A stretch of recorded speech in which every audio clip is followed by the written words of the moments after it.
Amado Padre, te damos tantas gracias, Señor, por este día que nos permites estar nuevamente juntos.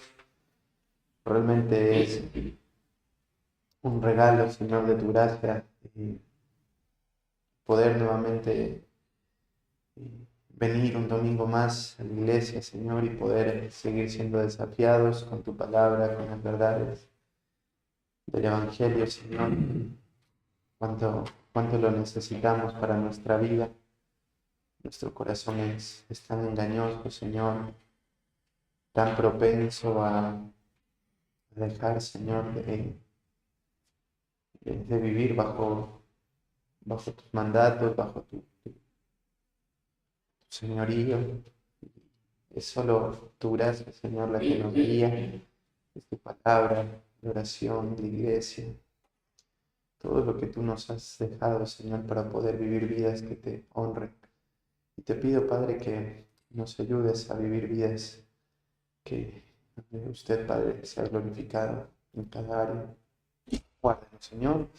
Ayúdenos en esta mañana y denos una disposición a escuchar tu palabra, Señor, con reverencia, con mansedumbre y con humildad. Oramos en el nombre precioso de Cristo Jesús. Amén. Ya. Bueno, estamos ya en la clase 9.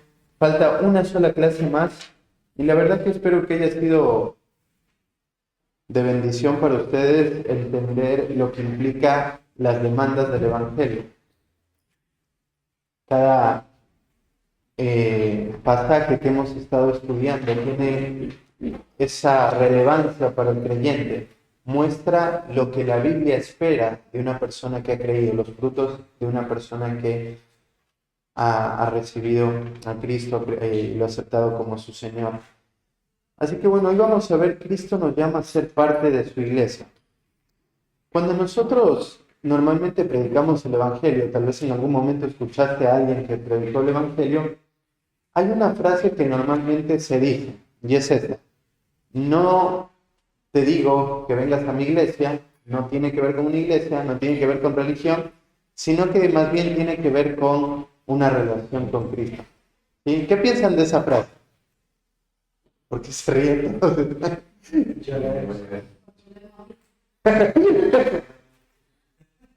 ¿Qué piensan de esa frase?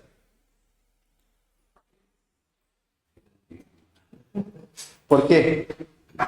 Sí, porque uno no quiere aceptar a la persona porque estoy hablando de una religión, porque si no la persona rápido te rechaza. Y otra, como que es una sutileza mentirosa en realidad, porque en realidad se tiene que tener comunión, congregarse, se tiene que tener comunión con los hermanos. Buenísimo. Sí, esa frase muchas veces la decimos y le hacemos creer a las personas que pueden tener una relación con Cristo sin tener una relación con su iglesia. Y por lógica es imposible. O sea, piensa que cuando eres adherido al cuerpo, aceptas a Cristo, crees en Cristo, eres adherido al cuerpo de Cristo. Y que Dios nos salvó del reino de las tinieblas para ponernos en el reino de la luz. Entonces sería imposible en nuestro corazón pensar que esa frase es verdad. Es una frase que muestra muchas veces el poco valor que la iglesia tiene para el creyente. Recuerdo que Mati predicó este pasaje hace algún tiempo y una de las cosas que decía es pensar de esta manera en que la iglesia no es lo que el creyente necesita. Ha llevado a cristianos a pensar de manera muy equivocada en la iglesia. En vez de verse como una iglesia, solamente asisten a la iglesia. ¿Sí? No se ven como una iglesia, sino solamente asisten a la iglesia. Y eso ha traído un montón de conflictos en la mente de las personas porque van como consumidores. Digo, acá en Argentina no lo he visto mucho, pero cuando fui a México veía muy cercano a lo que es la cultura de Estados Unidos, que las personas cambian de iglesia constantemente y cambian en base a como que la iglesia fuera un producto. Entonces me gusta la alabanza, me gusta de este predicador, me gusta la enseñanza, los anuncios, y cada uno tiene su forma de elegir, pero sin entender la realidad de lo que es la iglesia. y el llamado que Dios tiene para aquellos que han creído en Cristo. Entonces, cuando tenemos eso en mente, pasan estas cosas. Por ejemplo, muchos cristianos piensan que está bien asistir a una iglesia indefinidamente sin nunca hacerse miembros de la iglesia. Entonces, personas que van a una iglesia por años, pero nunca tienen intención de convertirse o hacerse miembros de la iglesia. Solamente asisten por mucho tiempo, pero no quieren ningún tipo de compromiso ni ninguna relación con la iglesia. Entonces tú los ves domingo a domingo sentados ahí, pensando que ellos pueden vivir su vida cristiana de esa manera. Pero tú entiendes que no, porque sería imposible vivir la vida cristiana, la vida espiritual, solamente con ir a la iglesia los días domingos y sin tener ningún tipo de involucramiento. Muchos cristianos piensan que está bien bautizarse y tomar la cena del Señor, pero sin tener un compromiso con la iglesia local. Entonces hay otros cristianos que, bueno, se hacen miembros porque piensan que es un paso más, bueno, lo hago y ya está, se bautizan, participan de la cena del Señor y lamentablemente viven una vida completamente lejana a lo que Dios espera de aquellos que pertenecen al cuerpo de Cristo. Y aquellos que están ahí terminan atrofiando el cuerpo de Cristo, en el sentido de que la iglesia no avanza, no crece, sino que están estas personas ahí estorbando el crecimiento y el avance de la iglesia. Porque Dios los ha puesto como un propósito y lamentablemente estas personas no lo están cumpliendo, no están sirviendo en el lugar donde Dios los ha puesto. Muchos creyentes no se relacionan en lo absoluto con otros creyentes durante la semana. Lo vimos la semana anterior en el culto, pero esto es algo muy común. O sea, cuando tú vas a otras iglesias o gente viene acá, dice, tanto tienen que unirse, tanto tienen que estar juntos, qué pesado. Y hasta en los gérmenes que nos contagiamos y todo, se dan cuenta que hay una unidad muy grande, que uno se cura, de repente vas a otra casa y te vuelves a contagiar, pero es la realidad. Así se vive la vida de cuerpo, así se vive la vida de familiaridad en la iglesia. Muchos creyentes tienen como hábito faltar el culto el día domingo. Entonces personas que no tienen ninguna importancia ni ningún valor al día domingo no lo ven como el centro donde voy a ver a la familia de Dios para adorar a Dios. Muchos creyentes toman decisiones muy importantes, mudarse, aceptar un nuevo trabajo, elegir esposa, sin considerar el efecto que esas decisiones tendrán en la familia espiritual o sin consultar a los pastores o miembros maduros de la iglesia. Entonces, una vida individual donde yo decido qué es lo que hago y nadie tiene que meterse en mi vida. Y esto no es correcto. Te digo, muchas veces uno lo vive de esa manera. O sea, recuerdo cuando vine acá al CCP y cuando aprendí de lo que era la iglesia local, justo lo hablaba esta semana con mi suegra, le decía que yo no pedí permiso a la iglesia. Lo único que hice es informar que me iba. Eso fue. No es que ellos estaban en contra ni nada, pero se maneja el concepto de, bueno, cada uno hace lo que bien le parece de acuerdo a la madurez que uno tiene, pero no es real, porque eso tiene una implicancia muy grande en la iglesia local. La vida, las decisiones que tú tomas, el involucramiento o el aislarte de la iglesia, va a tener repercusiones muy grandes. Por ejemplo, hemos crecido con una frase que no está mal en cierta manera, pero también tiene sus cosas que no son correctas, y es el hecho de que en la iglesia no hay nadie indispensable. Pero la realidad es que si estás en la iglesia, eres indispensable, porque eres parte del cuerpo de Cristo, de la iglesia local, y sos llamado a utilizar todo lo que tú eres para poder servir a tu iglesia local. Entonces, mientras estás ahí, eres indispensable. La iglesia necesita a cada persona que entra por este lugar y que entra a la membresía de la iglesia. Es la gracia de Dios para la iglesia y es lo que la iglesia necesita para seguir avanzando. Entonces todos son indispensables en la iglesia. Y cuando el Señor permite por alguna razón que se vaya, el Señor va a levantar a otra persona. Pero mientras estamos acá, todos somos indispensables en la iglesia. Muchos creyentes no se dan cuenta de que son responsables por la vida espiritual y física de los otros miembros de la iglesia y que cuando un miembro se duele, todos se duelen con él. Y muchos creyentes asumen que tienen la autoridad para conducir sus vidas como ellos quieren. Entonces, toda esta pequeña frase que les decía al principio ha causado y ha generado esto. Entonces vas a conocer un montón de cristianos y personas que piensan que pueden tener una relación con Cristo sin tener una relación con la iglesia. Y lo que quiero es mostrarte que eso no es posible, no es real. Que la Escritura nos muestra que Dios nos salvó de las tinieblas, pero para trasladarnos al reino de Cristo. Y ese reino se expresa en la iglesia local. ¿Sí? ¿Tienen alguna pregunta o algún comentario de lo que estamos viendo?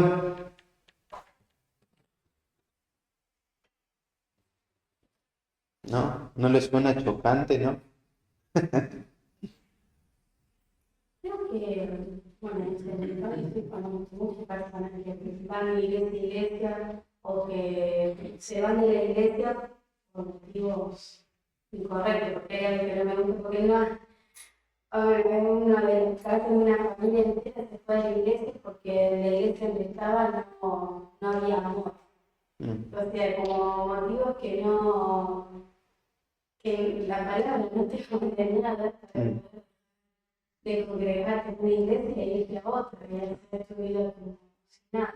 Y esta falta también de conocimiento de la escritura hace que también muchos líderes de la iglesia no sepan cómo sobrellevar esto.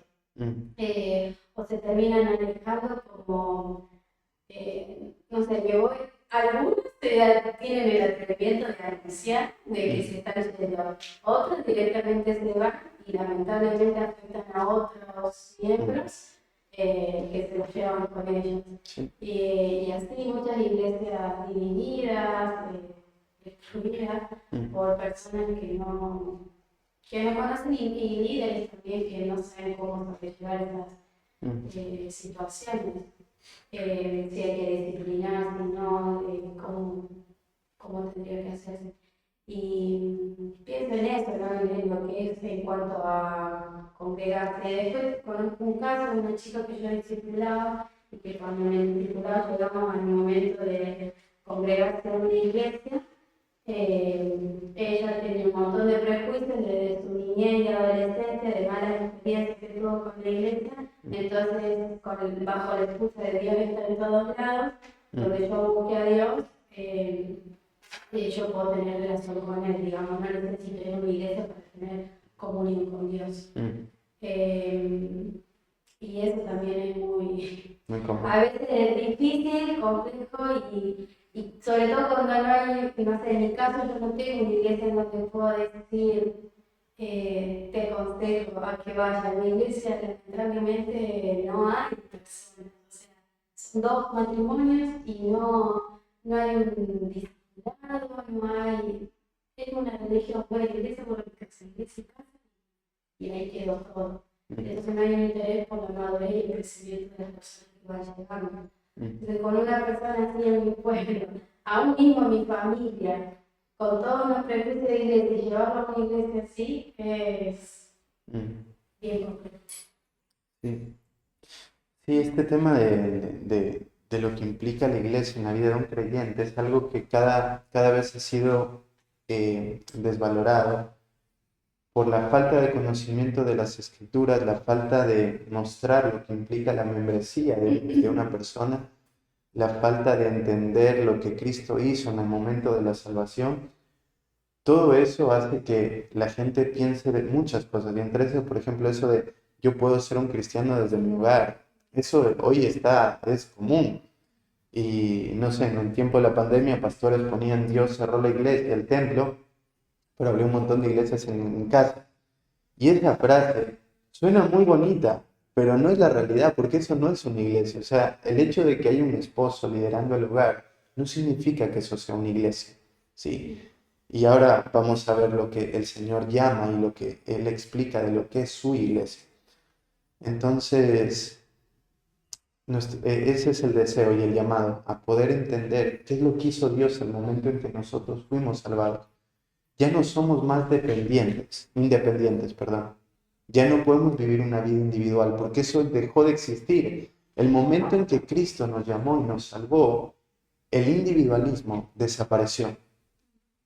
No que no haya luchas, solamente que ya no pensamos en nosotros. Dios nos salvó de una vida que estaba centrada en nosotros para poder vivir para otros. Ahora depender de otros, ahora buscar a otros.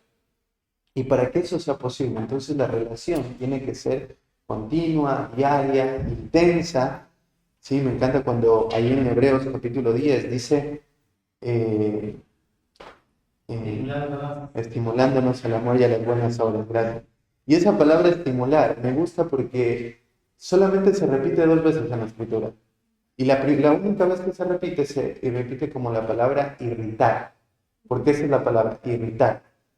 Y tú sabes lo que es irritar, los mosquitos cuando vienen al verano y están ahí que te chupan la sangre y te molesta, es muy molesto. Pero es que eso es lo que tiene que ver, o sea, estamos irritándonos unos a otros, pendientes unos de otros, intensamente unos con otros, y esa es la vida del cuerpo de Cristo. También en 1 Corintios capítulo 12, si no me equivoco es el versículo 14, dice que nosotros, para que no haya desaveniencia en el cuerpo de Cristo, y esta palabra tiene que ver con que los miembros unos a otros, la palabra ahí es ansiedad. Y tú dices, ¿por qué muchas veces hay palabras que tienen una connotación negativa y se dan como positiva? Porque quieres que poner la imagen de lo que esa palabra significa. Y tú sabes que la ansiedad es algo que te lleva constantemente a estar pensando en él. Entonces, cuando habla en 1 Corintios capítulo 12, te muestra que los miembros unos a otros están continuamente pensando los unos en los otros. Esa es tu mayor carga en la mente, tu mayor carga en el corazón. Es la vida de tu familia, de tus hermanos. Entonces, cuando vas por las escrituras, vas a ver que este concepto está continuamente siendo afirmado, mostrando y exhortando a los hermanos cómo deben vivir, cómo debe de verse esa realidad. Ahora, creo que no somos una iglesia perfecta, que vivimos completamente esto, pero como lo decía Mati la semana pasada en el culto, es algo que cada creyente es responsable de entender y buscarlo vivir de manera intensa, para que el Señor siga llevándonos a la madurez y conformando a la iglesia a la imagen de Cristo. Y ese es el deseo. Así que bueno, pensando en esto, vamos al pasaje de esta semana y vamos a abrir en el libro de Efesios capítulo 2. Y ahí si tienen alguna pregunta en cualquier momento, me avisen. Efesios capítulo 2.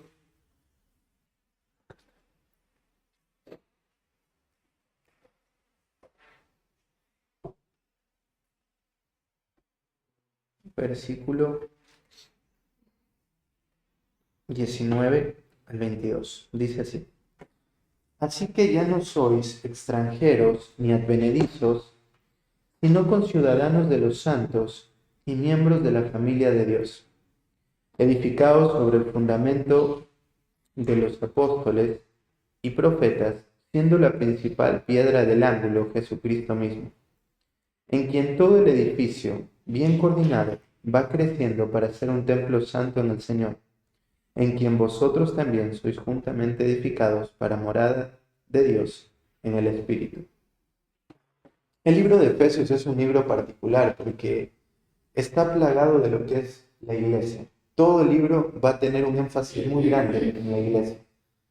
Les había dicho un momento que ahí en Efesios capítulo 1 te va a hablar del propósito de la salvación y se va a mostrar la salvación desde una perspectiva divina.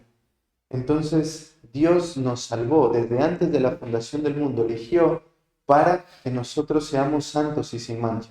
Ese fue el propósito de la salvación. ¿Cómo Dios va a hacer esto? En Efesios 1:19 dice que esta salvación o esta santificación o este propósito de ser santos y sin mancha va a ser dado con el mismo poder que Cristo fue levantado de los muertos. Es el poder que ahora actúa en nosotros poderosamente. Entonces Dios va a lograr ese plan porque tenemos todos los recursos para que eso sea posible. Ese es el plan que Dios tiene. Después, cuando entra en el capítulo 2, el capítulo 2 va a hablarte de la salvación, pero ahora de la perspectiva humana. O sea, va a ser un zoom. Ya vimos la parte divina desde antes de la fundación del mundo y cómo la Trinidad operó en la salvación. Y ahora va a ser un acercamiento puntualmente a cómo se ve la salvación de manera personal en los creyentes. Entonces, cómo estábamos antes y cómo Dios intervino para que nosotros seamos salvados por la gracia de Dios. Y cuando llegamos al capítulo 2, Dios te va a decir que el entorno en donde sucede esto de ser santo y sin manchas en la iglesia. que Dios nos sacó del reino de las tinieblas, pero para trasladarnos puntualmente al reino de la luz. Y va a mostrar que esa vida, esa unidad de cuerpo, esa vida que Dios espera de un creyente en la iglesia, es aquello que a él le va a llevar gloria. Si tú miras en el capítulo 3, el versículo 20, dice: y aquel que es poderoso para hacer todas las cosas mucho más abundante de lo que pedimos o entendemos, según el poder que actúa en nosotros, a él sea la gloria en la iglesia, en Cristo Jesús, por todas las edades, por los siglos de los siglos. Amén. Entonces, Pablo, después de hablar de cómo hemos sido trasladados y cuál es nuestra realidad hoy en Cristo, después él va a orar y va a pedir a la iglesia, va a pedirle perdón a Dios, que nosotros seamos fortalecidos en el hombre interior, que conozcamos la anchura, la longitud, la altura del amor de Cristo, para seguir avanzando en una vida que le lleve gloria a Él. Y el propósito es, si toda la iglesia está viviendo esto, entonces Él va a ser glorificado en la iglesia. ¿Sí? Él es dado a conocer en la iglesia. Y este concepto es importante porque nos ayuda a entender que la iglesia no existe para el hombre, sino que la iglesia existe para Dios. Es de Dios. Y todo lo que se hace en la iglesia radica en pensar qué es lo que a Dios le agrada. No lo que al hombre le agrada, no lo que el hombre desea. La iglesia existe para Dios. Y eso quita un montón de barreras en la mente de la persona, porque nos ayuda a ver que todo lo que hace en la iglesia tiene que ser hecho conforme a la Escritura. Porque nosotros no deseamos agradar a los hombres, sino agradar a Dios en todas las áreas. Y allí, entonces, Él va a ser glorificado. Entonces, cada creyente necesita entender cómo es vivir en la iglesia, cómo se da el medio en la iglesia, qué significa haber sido llamado a la iglesia para que la iglesia pueda llevarle gloria a Dios. Entonces, lo primero que te va a decir acá es que la iglesia es un reino. ¿Por qué es un reino? Dice el versículo 19: ya no sois extranjeros ni advenedizos, sino conciudadanos de los santos y miembros de la familia de Dios. Aquí hay 4 sustantivos que están contrapuestos. Primero, el extranjeros con conciudadanos de los santos, y advenedizos con miembros de la familia de Dios. Entonces, lo primero que dice es que ya no somos extranjeros. ¿Y qué era un extranjero? Bueno, esta carta tiene un carácter también judío, y para ese momento ser un extranjero, aún la gente pagana o los gentiles también entendían ese concepto. Para el pueblo de Dios, un extranjero era alguien que estaba dentro del pueblo de Dios, pero no pertenecía al pueblo de Dios. El extranjero se alimentaba de lo que el pueblo de Dios le daba, de los frutos que dejaba caer en los campos que ellos trabajaban, y tanto el extranjero como el huérfano y la viuda tenían que ir a recoger, o sea, vivía de las obras del pueblo. El extranjero nunca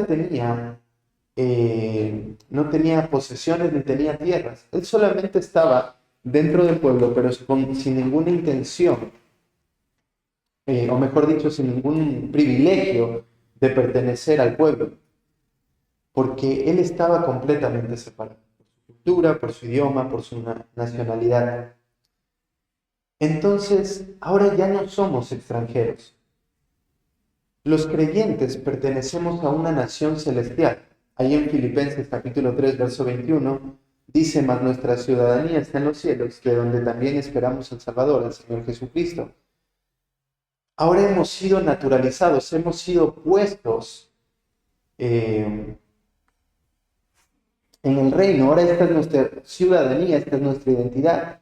Y en Filipenses se escribe esto porque ellos estaban muy orgullosos de pertenecer a una pequeña colonia donde los romanos iban a jubilarse, ya que era una ciudad bastante linda. Así que decir que eras romano y pertenecías a Filipos era muy importante, pero el apóstol Pablo dice: eso no vale nada. La verdadera ciudadanía, nuestra verdadera identidad, radica en el cielo. En Colosenses 1:3 se dice: el cual nos ha librado de la potestad de las tinieblas y trasladado al reino de su amado Hijo. Y eso fue lo que hizo Dios. nos sacó de las tinieblas, de pertenecer, de ser llamados hijos de ira, hijos de desobediencia, y ahora nos ha trasladado al reino. Ahora, ¿qué significa que nos trasladó al reino?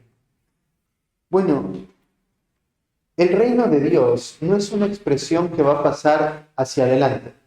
Es algo que lo vivimos hoy. Cristo, cuando vino en Juan, les dijo a sus discípulos que el reino de Dios está en todo aquel que ha creído en Cristo como su Señor. Cristo les dijo a los discípulos que aquellos que habían aceptado su venida pertenecían al reino. Ahora, cuando los judíos pensaban en reino, pensaban en la idea de Cristo reinando en un lugar físico. Pero lo que es la iglesia es la expresión de ese reino, donde Cristo está reinando y gobierna a todos aquellos que pertenecen a ese reino, que han creído en Él como Señor y Salvador y que ahora se rigen bajo las leyes que Él establece. Ese es el reino de Dios. Entonces Dios te saca de las tinieblas y ahora te pone en un reino donde eres un ciudadano, donde eres parte de los que está en el reino, eres un súbdito, y donde vives en ese país, en esa morada, bajo las leyes de ese reino. Pero ¿cómo se ve esto? ¿Cómo nosotros lo entendemos hoy? Bueno, las iglesias locales serían las embajadas o la expresión mínima de donde el reino se vive. ¿Sí? De donde las leyes del reino se viven. Donde los ancianos y los pastores han sido puestos en ese lugar para poder representar la autoridad de Dios y poder acompañar a aquellos que pertenecen a este reino y mostrarle cuáles son las leyes del reino. Entonces, eso es la iglesia. Es la autoridad más alta en la tierra para nuestra vida como discípulos de Cristo. Eso es la iglesia local. La iglesia local es esa expresión mínima del reino de los cielos, del reino de Dios. Es donde se vive entonces las leyes que Dios nos ha dado. Y a eso nos referimos cuando hablamos de la membresía de la iglesia. Dios no ha permitido o no ha dicho que nosotros nos podemos autoproclamar cristianos. No hay ningún texto que eso lo diga. Yo no me puedo autoproclamar cristiano. Lo que vemos en la Escritura es que la iglesia le ha sido conferida el poder o la autoridad, no de dar salvación, pero sí afirmar a aquellos que son salvos. La iglesia es llamada y tiene la autoridad de decir, esta persona es creyente en base a los frutos, y esto es dado en la membresía. Entonces, la iglesia no convierte a las personas en cristianos, pero sí las reconoce, mostrando que estas personas están buscando someterse a la autoridad del rey. Y estos son los que entran en la membresía o en la vida del cuerpo. Entonces dice aquel apunte, la membresía de la iglesia es una relación formal entre una iglesia y un creyente, caracterizada por la afirmación y supervisión de la iglesia de la vida espiritual de un creyente y la sumisión de ese creyente a vivir su vida espiritual bajo el cuidado de esta iglesia. Entonces, cada creyente entiende que la iglesia a la cual está queriendo pertenecer es una iglesia fiel, una iglesia que está mostrando y enseñando las leyes del reino, entonces decide aceptar. Y este sí acepto es como esa relación matrimonial, no se puede romper. Y cuando te hablo de no se puede romper, no es que no haya un momento donde uno pueda salir de la iglesia, hay cosas que vamos a poder salir de la iglesia. Lo que hablo es esta responsabilidad, ese pacto, esa relación, en donde tú decides someterte a la iglesia local para ser acompañado en tu vida espiritual, en donde tú tienes derechos y responsabilidades como parte de pertenecer al reino de Dios.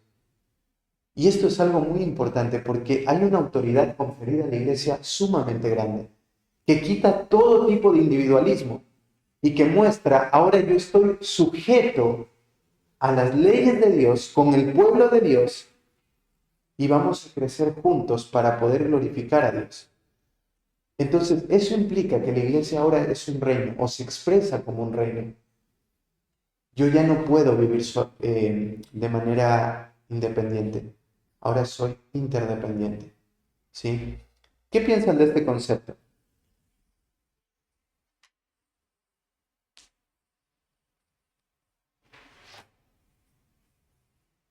Te digo, este es un concepto que penetra mucho el corazón porque va en contra de muchas de las cosas por ahí que hemos escuchado o que aún vivimos. Porque pensamos, nadie se puede meter en mi vida. O sea, yo puedo vivir mi vida, está bien, voy a la iglesia, escucho, pero hay ciertas barreras que yo pongo. Pero acá te das cuenta que no, Dios nos ha puesto en ese reino para que sus leyes se expresen y para que nosotros nos sometamos a las autoridades que Dios ha puesto bajo sus parámetros, 1 Timoteo capítulo 3, y puedan llevarnos a vivir vidas que le glorifiquen a Él. Es lo que dice Efesios capítulo 4. Dios dio profetas, apóstoles, pastores, maestros y evangelistas para poder equipar a los santos para la obra del ministerio. Eso es lo que hacen los pastores. Poder dar a las personas, equiparlos, prepararlos, ayudarlos a madurar para que hagan obra del ministerio y tengan más fruto en el cielo. Y eso se da en el entorno de la iglesia. Entonces la iglesia tiene un rol muy importante. Cuando fui a México, ya hablaba un poco de cuando la Gran Comisión dice bautizarlos. Cuando dice que nosotros hacemos discípulos por medio del bautizo, lo que estamos diciendo es que hay una vinculación con la iglesia, una identificación con Cristo, donde ahora perteneces completamente a Cristo. Perteneces a la iglesia local y vives bajo las leyes que Dios ha dado. Y la iglesia se convierte en el centro de tu vida. Ya no es una actividad que tú la realizas dentro de la semana. Bueno, tengo esto y también esto, sino es el centro de todo lo que tú haces.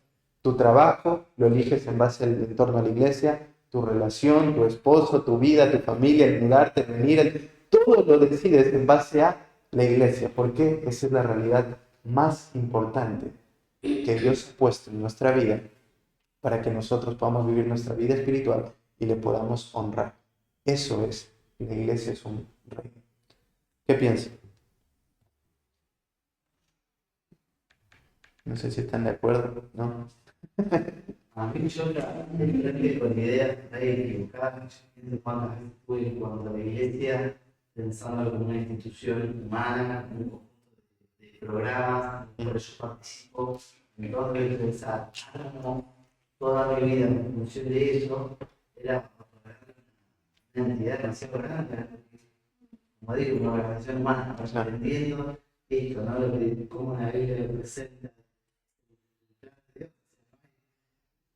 fuera de la iglesia, incluido en la iglesia, un cuerpo, bueno, en este campo. Sí. El hecho de pensar que, no sé, hombres diciendo, yo no voy a ser parte de la iglesia, yo como que si hay personas o ciertos miembros que pueden estar exentos de responsabilidades porque no van a ser líderes, porque no van a ser, porque no van a asumir un compromiso en la iglesia, pueden vivir a lo lejos, ¿no? Voy los domingos, voy a estar a las reuniones que tengo que ir, pero mi vida gira en torno a otra cosa, no a la iglesia. Entonces acomoda la iglesia a mi vida y no mi vida en torno a la iglesia. Y no sé, yo pensaba en mi vida personal como en la iglesia. He pasado por muchas iglesias, por muchas etapas de mi vida, desde el estudio, desde la niñez que crecí en una iglesia. Y así mismo cuando me mudo a otra iglesia, por el estudio, simplemente por eso, yo veo en mi iglesia, en mi caso, como la falta de capacitación en el liderazgo, de no saber cómo cuidar su rebaño. Entonces, bueno, me pasaba lo mismo, de no pedir permiso, simplemente avisar dónde me voy. Entonces, voy a estudiar mi carrera, voy a estudiar palabrería, voy a hacer esto, entonces todo el tiempo estar informando y no tener ese vínculo completo con la iglesia, de decir, bueno, yo me pertenezco a este lugar, entonces le debo como una sumisión a mi iglesia, o sea, tengo que estar sumisa a ellos y permiso a ellos. Pero como no hay ese concepto tampoco en la iglesia, como que ellos no lo ven importante ni necesario decir, bueno, no es la forma que se hace, sino que así. Claro. Sí, eso es un desafío grande, porque a veces uno tiene pensamientos y si no vemos lo que por ahí leímos la escritura, pero por ahí no la pudimos estudiar esos pasajes, vivimos una vida así y seguimos pensando que eso lo podemos seguir haciendo. Pero cuando Dios en su gracia nos permite ver la luz, ahora hay una presión muy grande, porque ahora vemos, hay una pertenencia muy grande en la iglesia. Entonces toda mi vida va a tener que girar en torno a eso, porque eso es muy importante. Entonces todo, la carrera que elijo, todo va a tener que ver mucho con cómo yo puedo seguir ayudando al crecimiento de la iglesia, a poder seguir llevándole gloria a Dios. Entonces, esto de que la iglesia es un reino es muy importante, porque nos ayuda a entender que nosotros como súbditos nos sometemos. Y es una palabra que a veces cuesta. Sí, choca, pero ¿quién me va a decir a mí con quién me voy a casar y quién no? ¿O quién me puede decir que si me puedo mudar o no? O sea, me mudo y ya está. Y esas son tensiones que uno vive en el corazón, porque piensa que puede tener una vida completamente independiente. Pero para eso Dios ha puesto autoridades. Y obviamente no es una autoridad, no es autoritarismo, no es una autoridad donde, no me sale la palabra, pero sería la idea de que se tiene toda la autoridad en todas las cosas, porque la autoridad que ha sido Dios delegada a los pastores radica en la Escritura. Fuera de la Escritura, el pastor no tiene ningún tipo de autoridad. Es las Escrituras lo que le dan la autoridad a un pastor. ¿Sí? Entonces, todo lo que puedes hacer radica en eso, en la Escritura. Y así se gobierna en la iglesia, bajo la palabra de Dios, bajo hombres fieles que están anunciando y predicando la palabra de Dios, y que no es que te animan a vivir una vida, te exhortan y te exigen vivir una vida que honra a Dios, porque eso es lo que la palabra de Dios dice, para que la iglesia pueda llevarle la gloria que Él quiere de nosotros. ¿Sí? Y en ese caso de, por ejemplo, hay líderes que no hacen lo que tú dices, bueno, que tienen poca claridad, y bueno, tú tratas de hacer lo que dice la Biblia, ¿no? De anunciar lo que está bien, hacerlo. Mientras hay líderes que no tengan esas convicciones, no las enseñan en la iglesia. Sí, cuando nosotros vamos, o sea, cuando yo ya tengo en el punto de abajo les voy a indicar que es una iglesia, porque eso también es un choque fuerte, cuando entendemos que no todos los lugares que dicen ser iglesia son iglesia, ¿sí? Pero cuando yo tengo una realidad y estoy en una iglesia, y la iglesia es deficiente tal vez por no conocer la escritura, tal vez por falta de luz, o diferentes cosas que pueden pasar, hombres que tienen el corazón, pero lamentablemente no tienen el conocimiento, obviamente va afectando a la iglesia. Pero si yo tengo la luz, yo soy responsable de vivir fiel bajo los principios que el Señor me ha dado en la realidad donde el Señor me ha puesto. Y eso lo vemos nosotros en las cartas de Apocalipsis, las cartas de Cristo a las iglesias. O sea, tú ves que a todas las iglesias el Señor no les pide cambiarse de iglesia, sino les pide ser fieles. Y había iglesias que, por ejemplo, una de las más terribles era la iglesia de la Odisea. Y esta iglesia de la Odisea era una iglesia que estaba muy mal, en mucho pecado y todo. Pero les pide que se arrepientan y que vuelvan a Cristo, aun cuando la iglesia de Colosas estaba muy cerca. ¿Y por qué? Bueno, porque Dios tiene una perspectiva muy alta de la vida de la iglesia. Sí hay situaciones que me llevan a salir de la iglesia. Por ejemplo, una conciencia que está siendo cargada por algo que ya no puedo vivir, que estoy violando mi conciencia si sigo permaneciendo en ese lugar y ya no puedo. Pero obviamente, pensando en esto, no voy a salir mal. Voy a entender todo este principio entendiendo el valor que tiene la iglesia, voy a hablar con las autoridades, voy a pedir consejo, voy a mostrar las razones y después voy a tomar una decisión en base a esto que les digo, a una conciencia violada o diferentes realidades que pueden llegar a pasar. Pero este es el principio. En la realidad donde estoy yo tengo que permanecer fiel. Y si ya llega un punto donde mi conciencia es violada, bueno, ahí sí tendría que tomar una decisión. Les digo, le pasó esto, me acuerdo a un alumno del CCP que estaba asistiendo a una iglesia e intentó vivir los principios bíblicos y cuando los empezó a vivir, primero los sacaron de la iglesia, lo sacaron del programa de jóvenes que él estaba liderando, porque tenía 20, 25 chicos, pero que estaban creciendo y madurando. Pero dijo, no, antes nosotros teníamos 150 jóvenes y lo que queremos no es que les estés dando una hora de Biblia, queremos que los entretengas y que vengan más chicos, porque esta era nuestra iglesia, era una iglesia joven. Así que los sacaron de ahí. Después a él le permitían predicar de vez en cuando en la iglesia y también le dijeron, no puedes volver a predicar. Luego le dijeron, no puedes volver a discipular. Después le dijeron a la congregación, no lo puedes volver a visitar. Así que fue tanta la presión que dijo, bueno, ya está, ya no puedo seguir viviendo mi vida espiritual y terminó saliendo. Pero fue una presión cada vez más y más fuerte.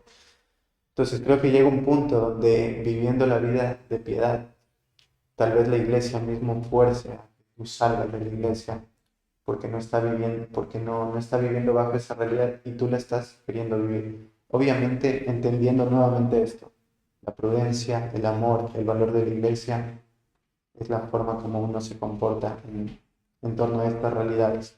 ¿Sí? Segundo punto, la iglesia es una familia. Estamos con el tiempo. Cuando hablamos de que la iglesia es una familia, decía advenedizos que éramos advenedizos. Y esta palabra advenedizos es particular porque es una persona que solamente está de viaje, de pasada, que va al lugar, que se hospeda un momento, pero que nuevamente no pertenece al reino. Ahora, lo lindo de entender es que dice que ya no somos extranjeros, sino ahora somos parte del reino, pero luego dice, y miembros de la familia de Dios. Te digo, una cosa es decir que somos ciudadanos o conciudadanos en el reino de Dios, y otra cosa es decir que pertenecemos a la familia de Dios. Porque esto tiene que ver con intimidad, tiene que ver con relación. Y esto es algo precioso, porque no solamente es un rey rigiendo y dando órdenes, que para nosotros eso hubiera sido suficiente al ser salvos y al ser gobernados por Él, pero Él ahora nos llama hermanos, Cristo. Y nos dice que vamos a reinar juntamente con Él, y ahora somos llamados miembros de la familia de Dios. Ahora la iglesia se va a convertir en esa relación tan intensa de personas desconocidas completamente, pero que se van a volver hermanos y van a tener una relación sumamente estrecha, porque ahora esa es su realidad. Acá hay un concepto que muchas veces nosotros pensamos y que también afecta mucho la forma en como yo veo la iglesia, y es esto, pensar que Dios creó la familia y después la iglesia. ¿Sí? Que Dios creó la familia para la iglesia y no al revés, la iglesia para la familia. O sea, la familia es la expresión de lo que es la iglesia. O sea, Dios tenía en la mente la iglesia antes de la fundación del mundo y creó la familia para que nosotros tengamos un cuadro claro, vívido, y lo estemos continuamente viviendo para entender la realidad más eterna. O sea, la familia es una sombra, la iglesia es lo eterno. La familia solamente es el cuadro, es la proyección de aquello que es completamente eterno. Entonces, cuando entendemos la paternidad, la maternidad, el hermanos, entre hermanos, todo eso lo que nos ayuda a ver es cómo debe verse la vida de la iglesia. Y esa es la realidad. Y eso es como nosotros tenemos que vivirlo. No separado y no lejos de esta realidad. Porque, te digo, y aquí viene el quiebre muy fuerte. Porque muchas veces no vivimos esto. O sea, pensamos, la relación con mi familia es muy valiosa, es muy importante. Entonces, a quien yo le cuento mis problemas, mis luchas, mis cargas, es a la familia en la carne, pero no a la iglesia. Porque hay una cierta distancia cuando estoy enfermo, cuando estoy mal, que me cuida alguien de afuera, mi familia y no la iglesia. O sea, pienso en eso. Pero no nos damos cuenta que la iglesia es una familia. ¿Y cómo obra una familia? Nosotros lo sabemos porque en la realidad lo vivimos. Hay cercanía, hay cuidado, hay sacrificio. Si una esposa está mal, sale a la madrugada a buscarle una pastilla. Si un hijo está mal, te levantas a la noche y estás pendiente. O sea, lo vivimos continuamente, la vida de familia. Por eso el concepto de la iglesia es muy chocante, porque es una realidad que ya la sabemos, la experimentamos, pero lamentablemente a veces en la vida del cuerpo no la vivimos. Y es algo fuerte en el corazón, porque a veces, no sé, nos saludamos, hermano, ¿cómo estás? Que el Señor te bendiga. Y eso se convirtió en un saludo más bien formal, hermano, ¿cómo estás? En vez de una relación de, me importa tu vida, ¿cómo estás? Quiero saber, quiero conocerte, tú eres mi hermano, eres mi familia, te amo. Y me busco cuidarte, y eso es algo lindo porque esa es la iglesia. Entonces, todos los aspectos que tú vives en tu familia son los aspectos que deberías estar viviendo con la familia de Dios, con la iglesia. Obviamente la expresión del amor es diferente, pero la realidad del sacrificio es el mismo, ¿sí? ¿A qué me refiero?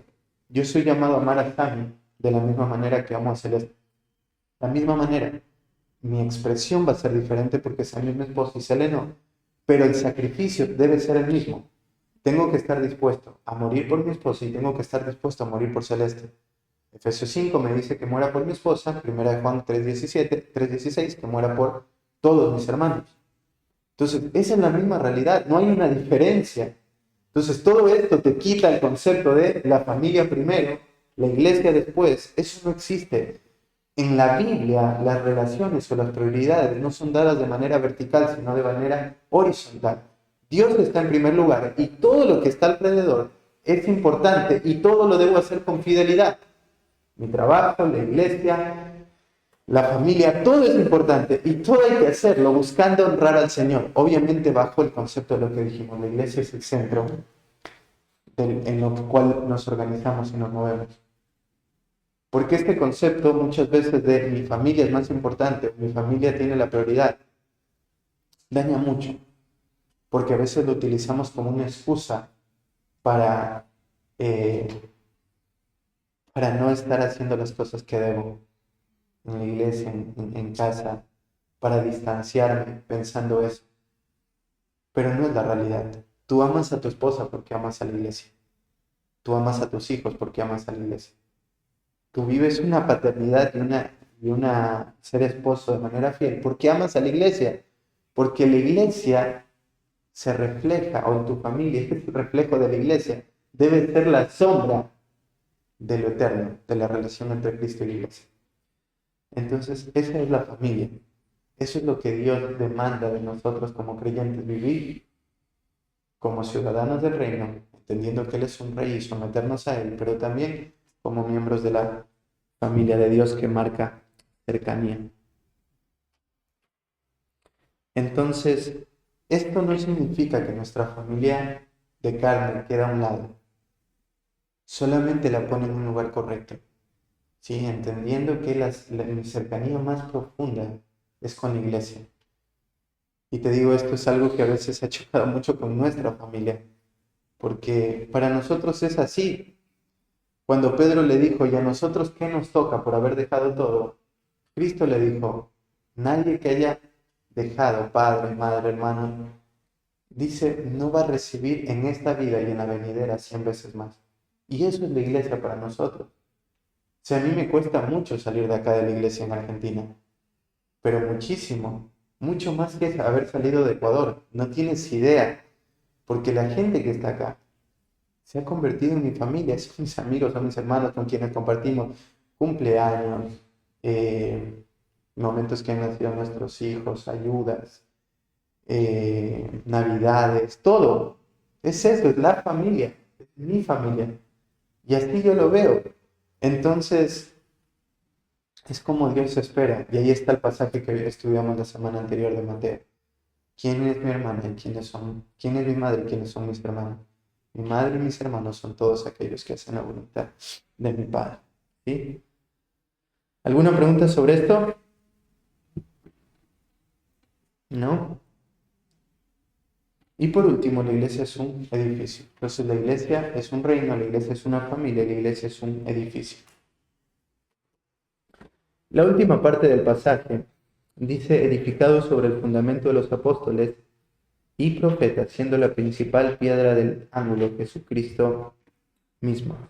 Cuando nosotros nos referimos al fundamento, estamos diciendo que el fundamento de la iglesia es Cristo, y eso lo tenemos claro todos, o sea, el Evangelio, la persona de Cristo, en donde se construyen todas las doctrinas, ¿sí? Es la médula ósea en donde todas las doctrinas salen y dependen de quién es Cristo.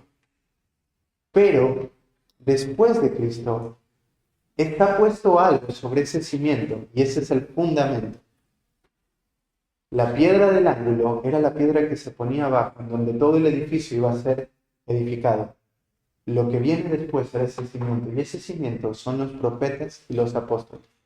¿Qué está diciendo acá el apóstol Pablo? Que una verdadera iglesia radica en aquella cuya doctrina depende de los apóstoles y profetas.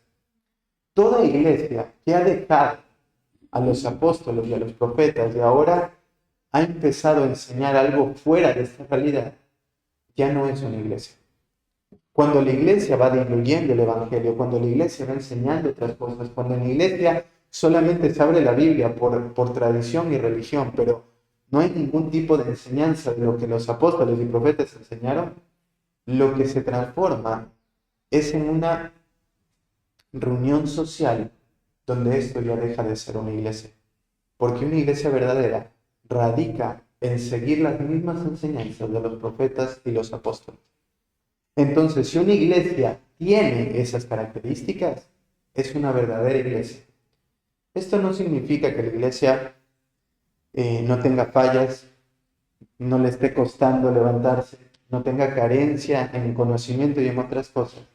Pero cuando hablamos de los profetas y los apóstoles, es la escritura misma, es el pie en donde la iglesia es construida. Entonces la iglesia es el centro.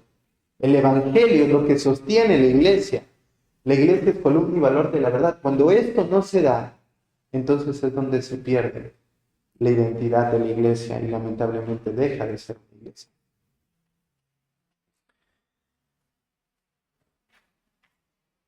Y como te das cuenta, esto es algo que pasa continuamente. O sea, es muy fácil desviarse de esta realidad. Es muy fácil salir de esta enseñanza para empezar a meter el humanismo en el mundo.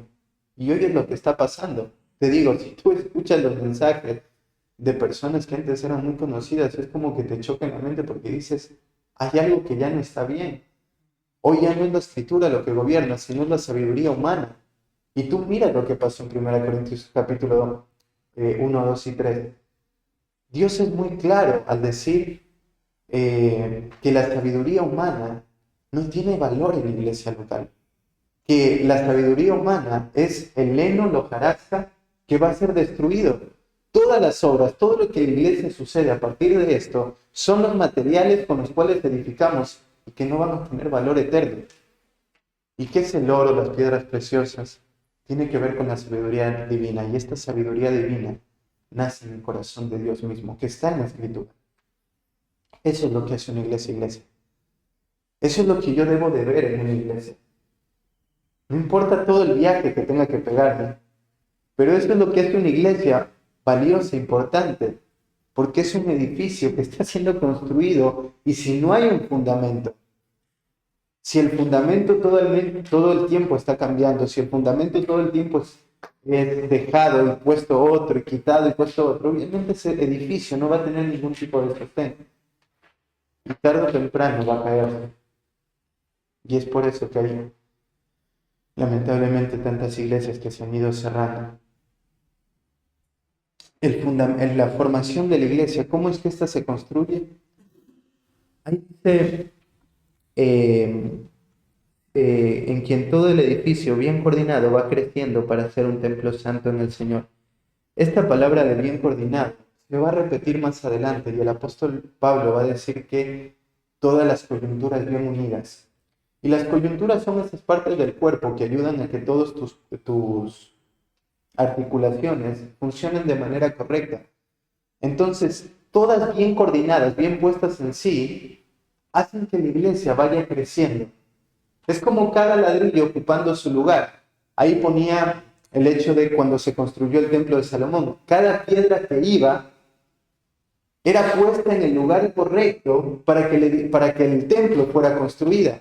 O sea, no había una piedra fuera de lugar o una piedra que no encajara en cierto lugar. Era piedra sobre piedra. Y así se fue formando el templo, el gran templo. Y esta es la expectativa que Dios tiene, y por eso pone algo tan claro. Cada persona que pertenece al pueblo de Dios, Dios le ha dado dones, talentos, habilidades, y todo eso constituye a una persona que ha sido capacitada por Dios y puesta en el pueblo de Dios para la edificación de la iglesia, y ocupa un lugar preciso en la vida de la iglesia para que éste pueda crecer, para que el edificio pueda avanzar. Entonces la formación o el crecimiento de la iglesia se da en torno a que cada uno de nosotros ahora es responsable de que esa iglesia crezca. No puedo ser un oidor pasivo. No existen personas en la iglesia que no puedan ser parte, que no sean responsables de que la iglesia avance. Nadie. A veces pensamos, pero ya no hay más lugar, ya están los ministerios formados. Hay muchas cosas por hacer en la iglesia. Desde discipular, evangelizar, hay tanta gente que llega. No se trata de solamente estar en un ministerio, se trata de edificar a la iglesia y de ocupar el lugar que Dios nos ha dado. Porque servir a Dios no radica solamente en decir, bueno, yo estoy sirviendo en un ministerio. Hay muchas formas y muchas expresiones que vemos en la Escritura de servir al Señor. Y aparte que todos los ministerios, por más gente que tengan, hay claridad de hacia dónde queremos avanzar. Porque cada persona es responsable de ayudar a que la iglesia pueda crecer y pueda avanzar. Y todos son útiles en el pueblo de Dios. Nadie puede quedar fuera. Nadie. La iglesia no es un lugar donde hay una pelea de poderes para ver quién está arriba, quién lo hace mejor y quién toma un lugar. Eso es pura carnalidad. Lo que la iglesia es un lugar donde Dios debe ser glorificado y donde cada persona que ingresa al cuerpo de Cristo tiene que ser ocupado en la vida de la iglesia para que la iglesia pueda crecer. Y eso es bien coordinado, cada quien operando dentro de la iglesia bajo lo que el Señor le ha dado. Y esto es algo precioso. Ahí cuando, si el Señor permite, lleguen al Sirve a Cristo, van ustedes a ver esa realidad de Efesios capítulo 4. Porque Efesios capítulo 4 muestra eso. Los dones en la Escritura solamente fueron dados como una referencia para que nosotros los miremos. Hay diferentes listas, hay diferentes iglesias. Eso significa que no hay una lista establecida.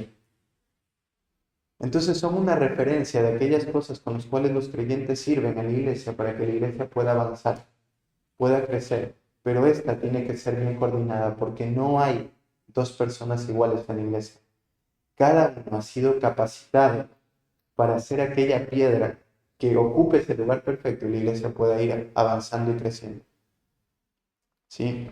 ¿Se entiende esto? Y la función de la iglesia, hacia dónde se dirige la iglesia, es hacia ser un lugar santísimo, para ser un templo santo en el Señor. Ese es el llamado, o ese es el lugar de lo que ocupa la iglesia. Y lo vimos al principio. Queremos ser santos y sin mancha. Dios es glorificado en la iglesia. Entonces lo que Dios espera es que nosotros vivamos en función de la santidad, ¿sí? Es Dios quien mora en la iglesia. Es Dios el que está acá en la iglesia. Por ejemplo, cuando dice en Hebreos, horrenda cosa es caer en manos de un Dios vivo, o cuando les dice en 1 Tesalonicenses que Él es el Dios viviente. Cada vez que hay esa referencia, o que es la casa de Dios, en 1 de Timoteo capítulo 3, lo que está mostrando es Dios está ahí activamente. Entonces, como la iglesia no es formada para el hombre, sino es para Dios, la iglesia es llamada a ser santa tal como Él es santo, para que pueda reflejar la imagen de Cristo, de Dios mismo. Entonces la iglesia busca la santidad. Y eso significa que la iglesia es un edificio, porque tiene un fundamento que la hace ser una iglesia auténtica, porque tiene personas que son esas piedras que se van poniendo y van encajando para un propósito que es la santidad y poder reflejar a Dios de la manera que Él espera. Esto significa que hemos sido llamados a ser parte de la iglesia local. Esto significa que fuimos trasladados de las tinieblas al reino de la luz. A esto nos estamos refiriendo cuando nosotros le dijimos sí al Señor. No es una relación solo con Cristo, es una relación con su cuerpo, bajo la autoridad que Él ha establecido, entendiendo que hay una relación profunda que nos une y la cual vamos a cuidar y a conservar. Esto es la iglesia, en donde no hay oidores pasivos o personas pasivas, sino creyentes activos que están buscando en servicio a Dios entregarse completamente para sus propósitos y para su reino. ¿Sí? ¿Tienen alguna pregunta o algo que quieran aportar? ¿No? Bueno, que el Señor nos dé la gracia de vivir de esta manera, porque aunque suena muy, tal vez fácil de explicarlo en cierta manera, hay un choque muy grande en todas estas verdades, pero que el Señor nos dé la gracia de vivir bajo esta realidad. Esto es lo que Dios espera de cada uno de nosotros, ¿sí? Así que bueno, vamos a orar para que el Señor nos dé la gracia de esto. Padre, te damos tantas gracias, Señor. Gracias porque tú nos trasladaste del reino de las tinieblas, Señor, andando en desobediencia, siendo hijos de ira. Y hoy, Señor, pertenecemos a tu reino. Hoy, Señor, ya no somos más extranjeros, sino que, Señor, tú nos has puesto en tu reino y somos gobernados bajo tus leyes, Señor. Padre, tú has puesto autoridades a las cuales nos sometemos, Señor, y lo hacemos en amor porque tú los has puesto ahí, Señor, para poder dirigir nuestras vidas hacia vidas que tengan mayor fruto para tu gloria, Padre. Tú nos has dado la gracia, Señor, de ahora ser parte de tu familia y Cristo nos llama ahora hermanos, Padre, y te podemos llamar Padre a ti. Señor, te agradecemos tanto porque la relación íntima que vivimos, a pesar de la cultura, país o la crianza, Señor, quedan completamente relegadas a vivir una intimidad tan profunda, Señor. Y hay tanto por crecer en esta área, Señor. Padre, tú deseas, Señor, que cada uno de nosotros pueda contribuir en el crecimiento, en la edificación de la iglesia y que ésta pueda llevarte gloria por medio de su santidad. Padre, gracias por tu palabra, Señor, al ser tan precisa, tan clara y al exhortarnos, Señor, a vivir la realidad de aquellos, Señor, que un día nos enseñaron y nos predicaron, Padre. Cristo es nuestro Señor, nuestro dueño, y su señorío se expresa en la iglesia local.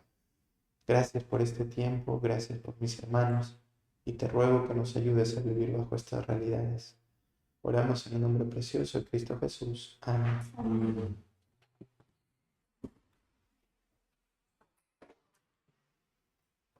Amén.